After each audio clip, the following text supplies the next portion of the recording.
আসসালামু আলাইকুম। শেষ পর্যন্ত চূড়ান্ত ঘোষণাটা এসেই গেল। আজ রবিবার বিকেলে জাতীয় প্রেস ক্লাবে একটা জরুরি সংবাদ সম্মেলন করে জামায়াতের আমির শফিকুর রহমান ঘোষণা দিয়েছেন যে তারা এখন, আগে 8টা দল ছিলেন একসঙ্গে নির্বাচনী সমঝোতায়, এখন সেখানে আরও 2টি দল যুক্ত হয়েছে। সেই দল দুটি হলো জাতীয় নাগরিক পার্টি মানে এনসিপি এবং কর্নেল অলি আহমেদের নেতৃত্বাধীন এলডিপি। এই দুটি পার্টি মিলে এখন তারা 10 দলের একটা নির্বাচনী জোট করলো এবং জোটে কে কয়টা আসন পাবে না পাবে এগুলো নিয়ে পরে আলোচনা হবে। যতদূর জানা গেছে এনসিপিকে তারা আসন দিচ্ছে 30টার মতো। 30টা আসন নিয়ে বহুল সম্ভাবনা নিয়ে যে দলটা গঠিত হয়েছিল, তরুণ সমাজের মুখপাত্র হিসেবে যাদেরকে বিবেচনা করা হতো, আন্দোলনের সিপাহসালার হিসেবে যারা নিজেদেরকে দাবি করত, সেই এনসিপি জামাতের কাছ থেকে 30টা আসন পেয়ে জামাতের সঙ্গে নির্বাচনী জোট করছে। এর অর্থ হলো তারা যে 30টা জায়গায় নির্বাচন করবে, সেই 30 জায়গায় জামাত, ইসলামী আন্দোলন অথবা এই জোটের অন্য 9 দলের কোনো প্রার্থী থাকবে না। আর বাকি যে 270টা আসন আছে সেই আসনগুলোতে এনসিপির কোনো প্রার্থী থাকবে না। এনসিপি তাদের জোটের প্রার্থীদের পক্ষে কাজ করবে, এনসিপির লোকজন, এবং এনসিপির 30টা আসনে জামাত এবং অন্যরা যদি তাদের সেখানে অবস্থান থাকে তারাও তার জন্য ফাইট করবে। এই হলো নির্বাচনী ঐক্যের মূল ভিত্তিটা। এখন সেই ঐক্যের ফলাফল কি হবে, সামনের দিনগুলিতে কেমন হবে নির্বাচন, 30টার মধ্য থেকে এনসিপি কয়টা আসনে জিততে পারে কি জিততে পারে না, এগুলো নিয়ে বিস্তর আলোচনা কিন্তু এখন সামনের দিনগুলিতে আমরা দেখব, আলোচনা হবে। কিন্তু এর মধ্যে যে ঘটনাটা ঘটতে শুরু করেছে সেটা হলো এনসিপি ভাঙতে শুরু করেছে। এনসিপি থেকে এরই মধ্যে তাদের খুবই শীর্ষস্থানীয় কয়েকজন পদত্যাগ করেছেন এবং সেই পদত্যাগগুলি চোখে পড়ে কেন, এনসিপির যে মুখ ছিল, যারা যে লোকগুলিকে এনসিপির মুখ হিসাবে বিবেচনা করা হতো, ফেস হিসেবে বিবেচনা করা হতো, সেরকম একাধিক লিডার কিন্তু অলরেডি পদত্যাগ করেছেন। আমরা এনসিপির মুখ বলতে আপনারা কাকে বুঝেন বলুন? নাহিদ ইসলাম, উনি এই দলের আহ্বায়ক, আখতার হোসেন উনি দলের সদস্য সচিব, এর বাইরে কে হাসনাত আবদুল্লাহ, সার্জিস আলম, এই তো।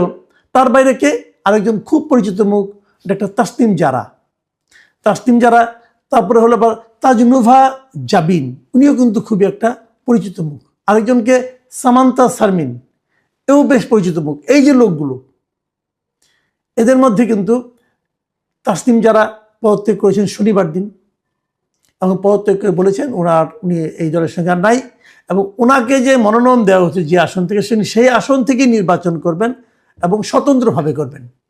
আরেকজন তাজনুভা জাবিন, উনিও বলেছেন উনি এই দলের সঙ্গে থাকবেন না। উনি বিশাল একটা পোস্ট দিয়েছেন, সেই পোস্টে তাদের বিরুদ্ধে অনেক কথা বলেছেন, সেগুলি নিয়ে আমি একটু পরে আলোচনা করব।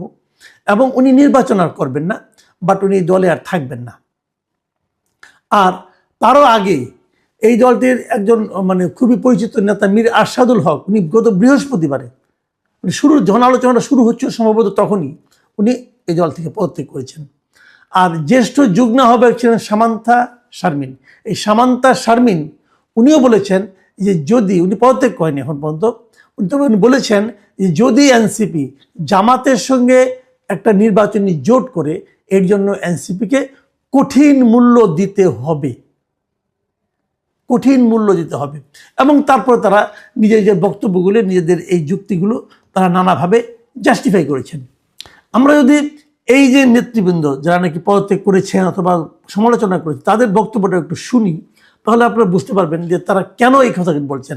সামান্তা শারমিন স্পষ্টভাবে বলেছেন যে এনসিপির যে এতদিনের যে অবস্থানটা ছিল, তার মূলনীতিটা কী ছিল, যে তাদের যে মূলনীতিটা ছিল সেই মূলনীতির সঙ্গে জামাতের যে রাজনীতি সেটা একদম ভিন্ন।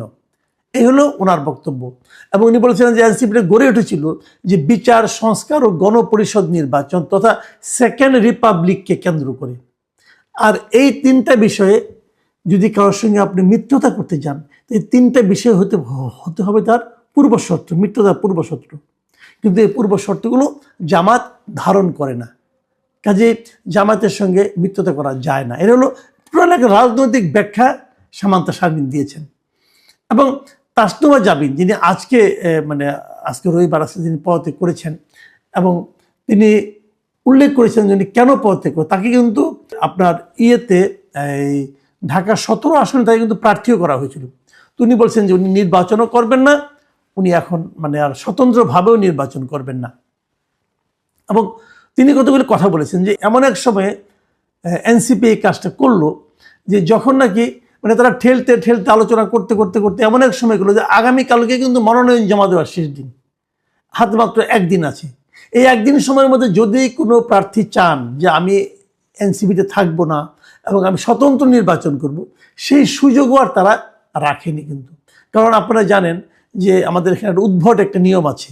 উদ্ভট নিয়মটা হলো যদি কেউ স্বতন্ত্র প্রার্থী হতে চান তাকে ওই এলাকার টোটাল যা ভোটার আছে সেই ভোটারের 1% ভোটারের স্বাক্ষরযুক্ত কাগজ জমা দিতে হয়। 1% লোক বলবে যে আমি এই ভদ্রলোককে অথবা এই প্রার্থীকে ভোট দিতে চাই অথবা এই প্রার্থীর ভোটার হওয়া উচিত। এই 1% লোকের স্বাক্ষরযুক্ত কাগজ জমা দেওয়ার পরেই কেবলমাত্র তিনি স্বতন্ত্র প্রার্থী হতে পারবেন। এটা হলো নিয়ম। বর্তমানে নিয়মটা খুবই উদ্ভট এবং খুবই বাজে একটা নিয়ম। এই নিয়মটা শেখ হাসিনারা বলেছিল, আমাদের এই সরকার শেখ হাসিনা বিরোধী সরকার মহা আনন্দে সেই অসম্ভব খারাপ নিয়মটাকে বুকে তুলে নিয়েছে এবং তাকে সেই আইনটা এখন প্রয়োগ করতে হচ্ছে। এবং এটা এই জন্যই তাসনুমা জাবিন বলেছেন যে আপনারা এটাকে ঠেলতে ঠেলতে এমন একটা জায়গায় নিয়ে এসেছেন যে যখন নাকি আর কেউ স্বতন্ত্র প্রার্থী হতে পারবে না। এই জিনিসটা কিন্তু ডক্টর তাসনিম যারা উনি যেহেতু একদিন আগে করেছেন পদত্যাগ, তো উনি কিন্তু এই জন্যই এটার জন্য তো উনি ঘোষণা দিয়েছেন যে উনি একদিনের মধ্যে সংগ্রহ করতে পারবেন। আমি যদ্দূর জানি এরই মধ্যে তাসনিম যারা তার পক্ষে স্বতন্ত্র প্রার্থী হিসেবে দাঁড়ানোর পক্ষে স্বাক্ষর সংগ্রহ শুরু করেছেন এবং মোটামুটি বোধহয় অর্ধেকেরও বেশি ওনার সংগ্রহ হয়ে গেছে। এবং এটাও হতে পারে আজ রাত 10টা পর্যন্ত চলবে, ততক্ষণে ওনার স্বাক্ষর সংগ্রহ সম্পন্ন হতে পারে। তারপর আগামীকালকে সে একটা সময় পাবে দুপুর 12টা পর্যন্ত। যা হোক, এখন তাসনুমা জাবিন যে কথাগুলি বলেছেন সে কথাগুলো আমি কিন্তু আসলে একদম উড়িয়ে দিতে পারি। আমার কাছে খুব ওটা লম্বা স্ট্যাটাস পোস্ট সব তো আর পড়া যায় না, তবে যতটুকু আমি দেখেছি আমার কাছে এটা কিন্তু খুবই গুরুত্বপূর্ণ মনে হয়েছে। এবং উনি যে প্রশ্নটা করেছেন যে আপনি এরকম একটা বড় সিদ্ধান্ত নিলেন, কোনো আলাপ করলেন না, আলাপ না করে আপনি সিদ্ধান্ত নিলেন সবার সঙ্গে এককভাবে, এটা আসলে ঠিক হয়নি। কিন্তু আলাপ একদম হয়নি আমি কিন্তু তাও মনে করি না। কেন আপনারা জানেন যে ওদের সেন্ট্রাল কমিটিতে 214 জন মেম্বার আছে এনসিপি। 214 জন মেম্বারের মধ্যে এই জামাতের সঙ্গে যাওয়া না যাওয়া নিয়ে যে ভোটাভুটি হয়েছে সেখানে 184 জন সদস্য তারা বলেছে তারা জামাতের সঙ্গে যাওয়ার পক্ষে, আর 34 জন বলেছিল যে তারা জামাতের সঙ্গে যেতে চায় না। কাজে সংখ্যাগরিষ্ঠের মতের উপর ভিত্তি করেই কিন্তু তারা এই সিদ্ধান্তটা নিয়েছেন। এখন সংখ্যাগরিষ্ঠ সিদ্ধান্ত নেওয়ার মাধ্যমে কি বোঝা গেল যে আসলে এনসিপির পলিটিক্সটাই এরকম। তারা এটাই করতে চেয়েছিল। এতদিন তারা যে সমস্ত কথাবার্তা বলেছে তার অধিকাংশই ছিল নাটক। এতদিন তারা কি বলেছে, তারা একটা মধ্যপন্থা দল হিসেবে নিজেদেরকে আবির্ভূত করার চেষ্টা করেছে, বলা বলি করেছে তারা একটা গণতান্ত্রিক মধ্যপন্থা টাইপের দল, চরম ডানপন্থী নয়, এগুলো তারা বলেছে। কিন্তু তাদের এই কাজটা কিন্তু সেই তাদের বক্তব্যটাকে ঠিক সেভাবে সমর্থন করে না। এখন হয়তো ওনারা বলবেন যে এটা আমরা নির্বাচনকে সামনে রেখে করেছি, আমরা নির্বাচনী বৈতরণী পার হতে চাই এই জন্য করেছি। কিন্তু আসলে কি তাই? জামাতের সঙ্গে তাদের এই জোট কি তাদের নির্বাচনী বৈতরণী পার হওয়ার ক্ষেত্রে কোনো ধরনের সহায়তা করবে? আমি ব্যক্তিগতভাবে এতে খুব একটা আশাবাদী নই। আমি মনে করি না যে জামাতের এমন ভোট আছে, জামাত কোন সিটগুলো এদেরকে দেবে একবার ভাবুন। যেগুলোতে জামাতের খুব সম্ভাবনাময় আসন সেগুলো কি জামাত ওদেরকে অফার করবে? আমার তো মনে হয় না। যেখানে সম্ভাবনাময় নয় জামাতের অবস্থান সেখানে এদেরকে জামাত সমর্থন করলেই কি আর না করলেই কি, এতে কি এনসিপি খুব বেশি একটা আসন পেয়ে যাবে? আমার সেটাও মনে হয় না। মাঝখান থেকে কি হলো, আসন গেল, মাঝখান থেকে দলটার ইজ্জত গেল। যদি তারা এটাকে ইজ্জত বলে মনে করে, আমি অনেকদিন আগে বলেছিলাম একবার জামাত এই এনসিপির অনেক নেতারা দুঃখিত হয়েছিলেন, আমার স্পষ্ট মনে আছে। আমার সঙ্গে একবার একটা টেলিভিশন টকশোতে বলেছিলাম যে এনসিপির চূড়ান্ত পরিণতি কি হতে যাচ্ছে।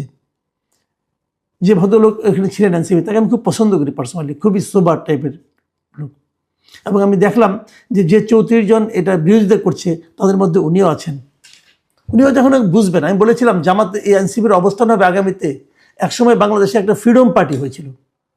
ফ্রিডম পার্টি যখন হয়েছিল আপনার 75-এর পর, কর্নেল রশিদ ফারুক রশিদ এরা ছিল এটা প্রধান ব্যক্তি। সেই ফ্রিডম পার্টি কিন্তু আওয়ামী লীগের বিরোধিতা করে গড়ে উঠেছিল এবং আওয়ামী লীগকে তারা ধ্বংস করে দেবে, আওয়ামী লীগকে শেষ করে দেবে, আওয়ামী লীগের অফিসে বোমা মারা, এই সমস্ত কাজ তারা অনেক করতো এবং তখন খুব দাপটের সঙ্গে তারা ছিল। সেই ফ্রিডম পার্টি কিন্তু এখন হারিয়ে গেছে। তো আমি বলেছিলাম যে এনসিপির অবস্থা সেই ফ্রিডম পার্টির মতো হবে একদিন। এটা যখন বলেছিলাম তখন এনসিপি বেশ দাপটের সঙ্গে ছিল। তো ওই এনসিপির ওই লোকটা খুবই ভদ্রলোক, আমাকে বলেছিল ভাই আপনি এনসিপিকে এত আন্ডারমাইন করলেন। তাই আমি বললাম আমি করি নাই, আমি যা বুঝি, যতটুকু দেখেছি, আমার যে অভিজ্ঞতা, সেই আলোকে আমি কথাটা বললাম, আপনি মিলাই নিয়েন। আমার এই অনুষ্ঠান যদি ওই ভদ্রলোক দেখে থাকেন এখন, তো ওনাকে আমি বলবো আপনাকে আমি কী বলেছিলাম মিলিয়ে নিন। এনসিপির অবস্থা ফ্রিডম পার্টির মতো হবে। ফ্রিডম পার্টি তাও তো 10-15 বছর টিকে ছিল। এই পার্টি কয়দিন টিকবে আপনি দেখে নিন। কারণ এনসিপির সামনে কিন্তু একটা ভবিষ্যৎ ছিল। আমি নিজে এনসিপি একজন শীর্ষস্থানীয় নেতার সঙ্গে একবার আমার কথা হয়েছিল। উনি আমাকে জিজ্ঞাসা করেছিলেন ওনাদের কী করা উচিত। তখন তাদের সঙ্গে বিএনপির একটা আলোচনা চলছিল। ওদেরকে আমি বলেছিলাম যে আপনারা যদি বিএনপির সঙ্গে যান 2-1টা আসন পাবেন, কিন্তু দল শেষ হয়ে যাবে, এই দলকে আর ফেরত পাবেন না। আর যদি জামাতের সঙ্গে যান তাহলে তো তার চেয়ে একটু বেশি আসন পাবেন, কিন্তু আপনাদের রাজনীতি শেষ হয়ে যাবে। দল হয়তো থাকবে কিন্তু রাজনীতি থাকবে না। আপনাদের উচিত হবে এই নির্বাচনের কথা ভুলে যান, ভুলে আপনারা আরও 5 বছর পরের টার্গেট করেন, তারপরে নিজেদের রাজনীতি নিয়ে অগ্রসর হন, দেশের সামনে একটা বিকল্প রাজনীতি আপনারা মানুষের সামনে উপস্থাপন করেন। আমার এখন মনে হয় আমার এই পরামর্শটাও ভুল ছিল। এই কারণে ভুল ছিল, তারা জামাতের সঙ্গে যাচ্ছে এবং তাদের রাজনীতিটা শেষ করে দিতে যাচ্ছে। 2-1টা আসন পাবে কিনা আমি জানি না, কিন্তু রাজনীতি আর থাকবে না। কিন্তু আমি যেটা বলেছিলাম সেটা ভুল ছিল এই কারণে যে যদি তারা একা একা থাকতো তারা তো এই লোকগুলোই থাকতো। আসলে তো তাদের কোনো রাজনীতিই নাই, তাদের তো কোনো রাজনীতিই নাই, একটা রাজনীতিহীন একটা দল ছিল এটা।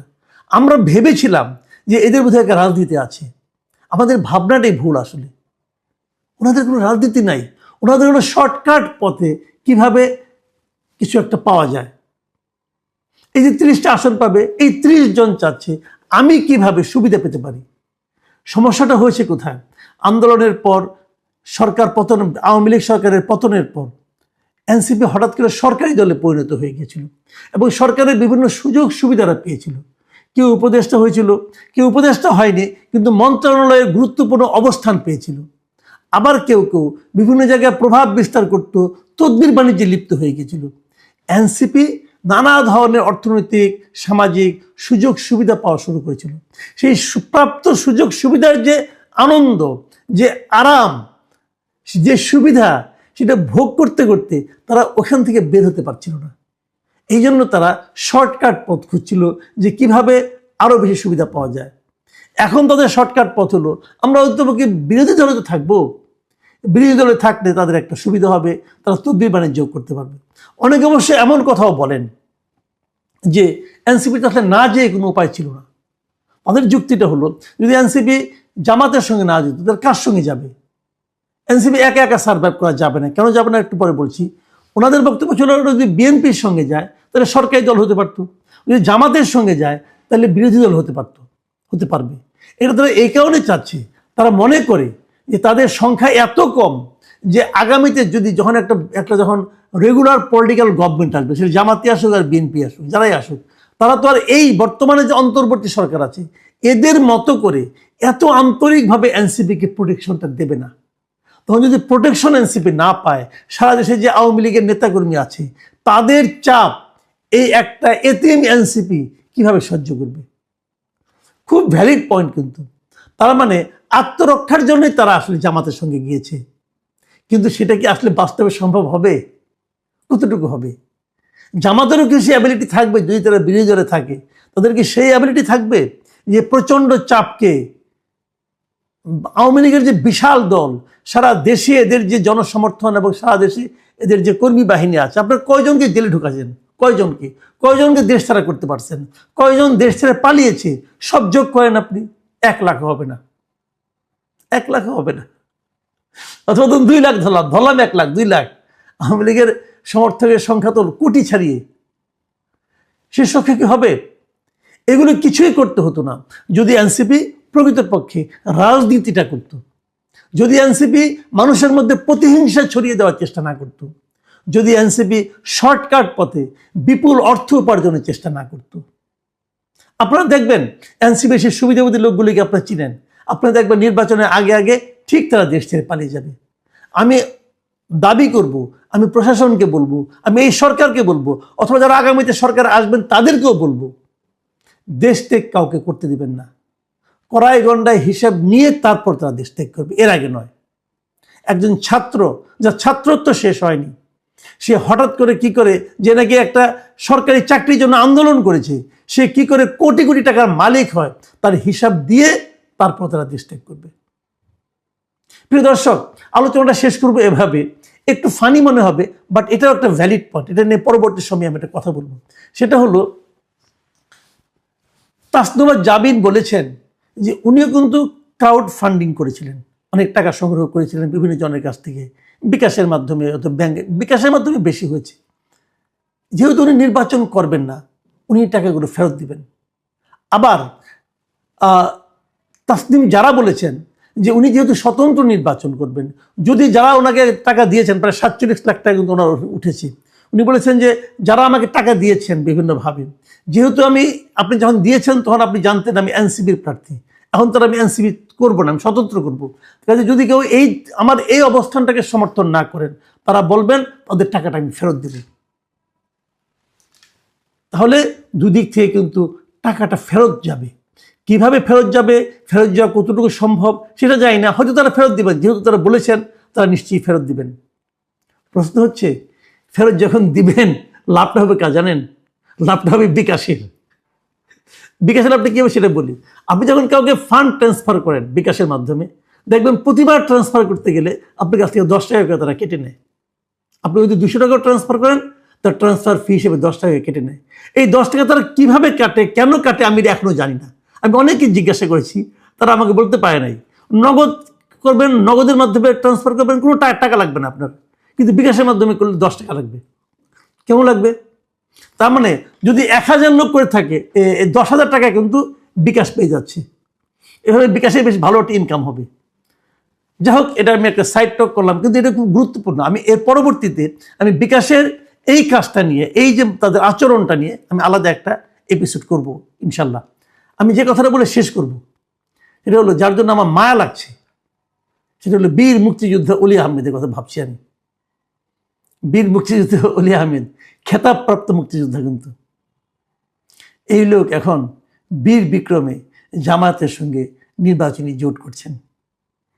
যখন বিএনপিতে উনি ছিলেন, তখন বলা হতো যে বিএনপির যে মুক্তিযুদ্ধের পক্ষের যে অংশটাকে লিড করতেন এই অলি আহমেদ, এই সাদেক হোসেন খোকা, এই মেজর হাফিজ, এরা ছিলেন মুক্তিযোদ্ধা। সেই লোকগুলি এখন কোথায় কি হবে? খোকা সাহেব তো মারাই গেছেন, আর অলি আহমেদ সাহেব বিএনপি ত্যাগ করেছেন, এখন আবার জামাতের কোলে যেয়ে উঠছেন। কি দুর্ভাগ্য! রাজনীতি মানুষকে কতটা নিচে নামাতে পারে, এটা অলি আহমেদ সাহেবের এই অবস্থান দেখে বোঝা যায়। প্রিয় দর্শক, আমি জানি না এরপর আপনারা রাজনীতিকে কেউ ভালোবাসতে শুরু করবেন কিনা, নাকি রাজনীতির প্রতি আপনাদের ঘৃণাই বাড়তে থাকবে। আল্লাহ হাফিজ।